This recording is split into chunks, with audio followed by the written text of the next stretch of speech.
Joey here, returning back to my series on recording a song from scratch.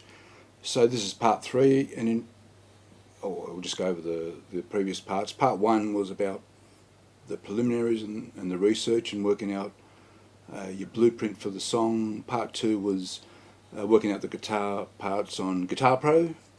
And now part 3, I'm going to do a backing track on using my Digitech Trio. I've pretty much got a solid idea of how I want the song to go, how I want the arrangement to be. I've already taken the liberty of choosing a setting. I experimented prior to me starting the video. Remember that the song is in swung time, swung 8, so it has a triplet feel, and in the rock setting you have 2 subsettings that have swung 8ths or a triplet feel, setting 8 and 9, and I've chosen 8, thinking that's not too bad. What else? Often when you go to do a backing track on the Trio, it can be like a little musical puzzle, because you've got 5 song parts to play around with. I will use at least 4. I might end up using 5. So when I said I've got a good idea of what I want to do, I've actually still have a couple of questions remaining, which I may not resolve during the course of this video.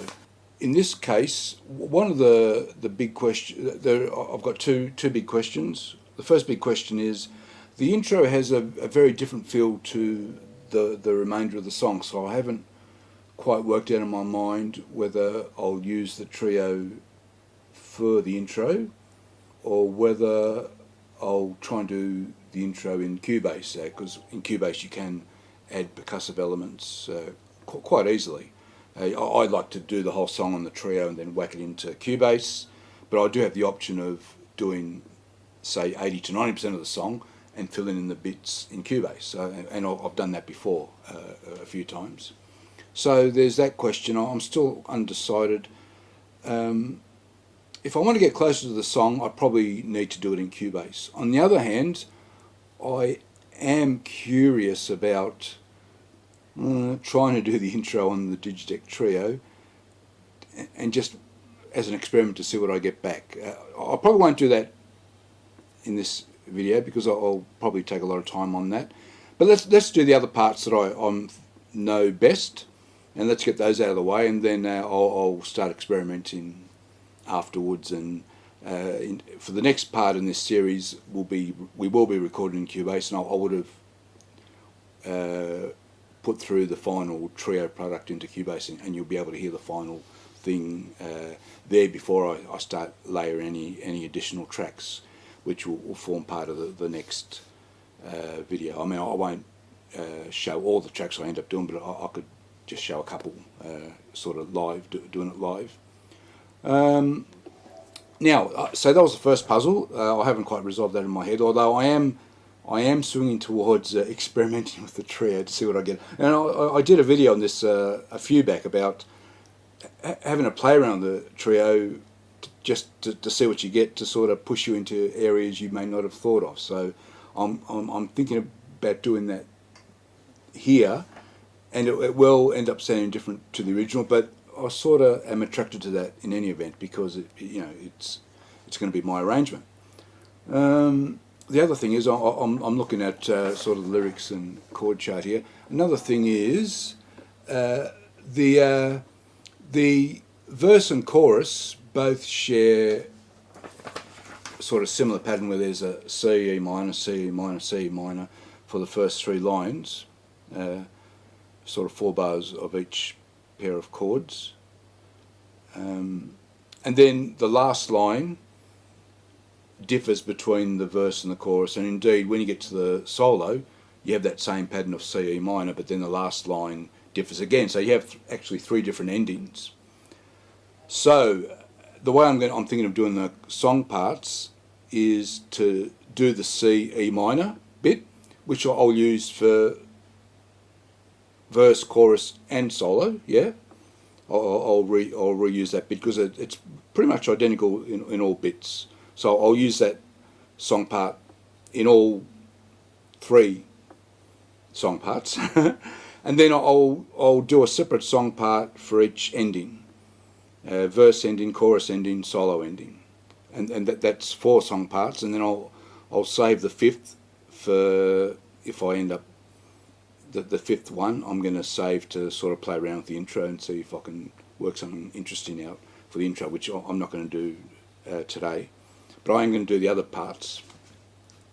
Okay, so let's do the main bit, C and E minor, and we're just talking about a basic chugging in swung time. Yeah, that's the important. That's the feel of the song. Doing that, I've got my GuitarPro open so I'm going to use that as the metronome. 120 beats per minute. Let's arm the trio. It's ready to go. We 120 beats per minute. So this gets me going. Once I've got this in, I can then use a click track on the trio for the other song parts. But to begin with, this is a good guide for what I want to be, the beats per minute I want to be doing. The trio starts to record or starts to learn the song as soon as it hears a sound.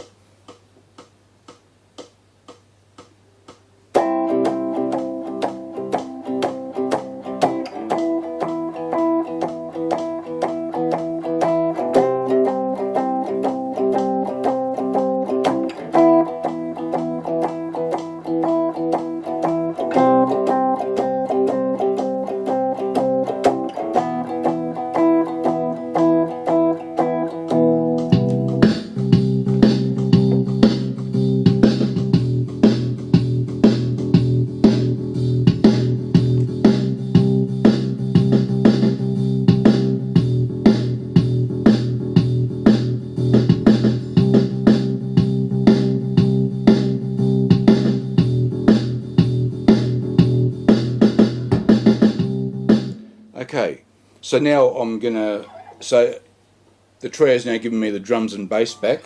I'm going to add the guitar to the looper section. If I start playing that through now and arm the looper will start recording at the very start of the next cycle.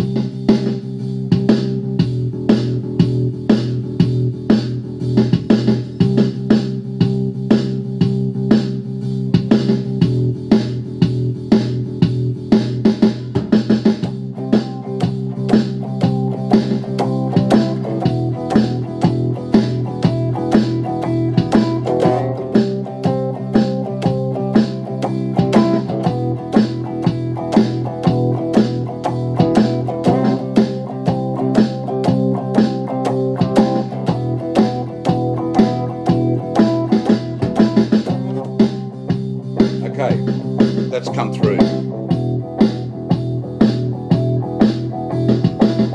Now I can layer some more on that. I won't do it now, but at the end of the video I'll probably add an extra layer of guitars onto that looper bit. You can do countless overdubs.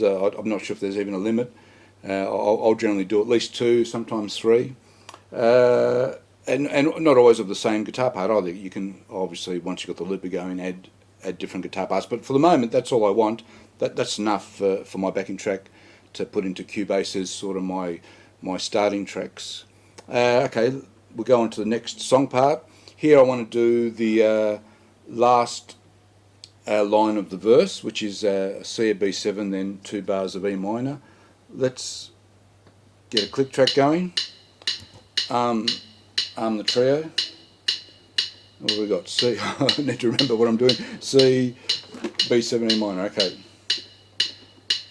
And once again, it will start once I start playing. Start learning once I start playing.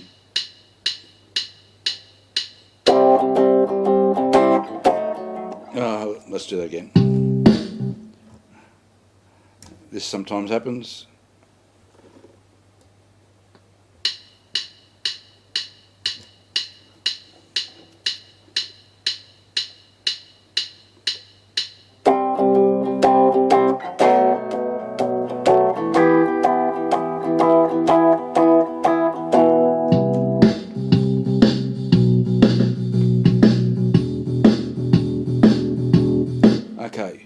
Now I'll do the guitar looper. Once again, it'll start at the very end of this cycle. It'll start automatically.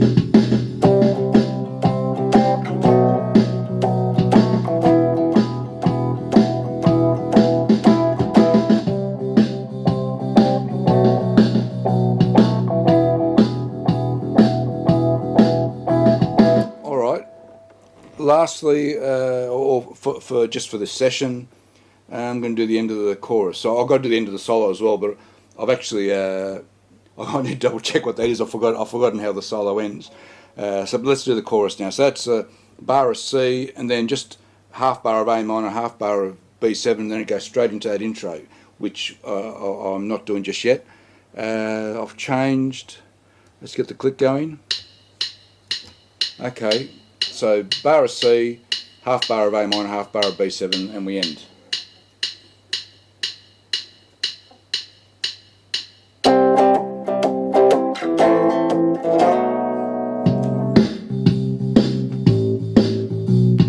And once again, on the looper, it'll start straight away.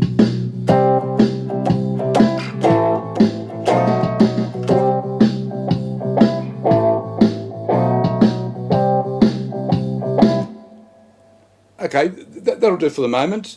As I said, I need to double check the end of the solo. I need to get that as a song part, and I need to have a think about how I'm doing the intro. But I am leaning towards having a bit of an experiment on the trio and see if I can come up with an interesting intro that will inevitably sound different to the original song. But I see that as a good thing.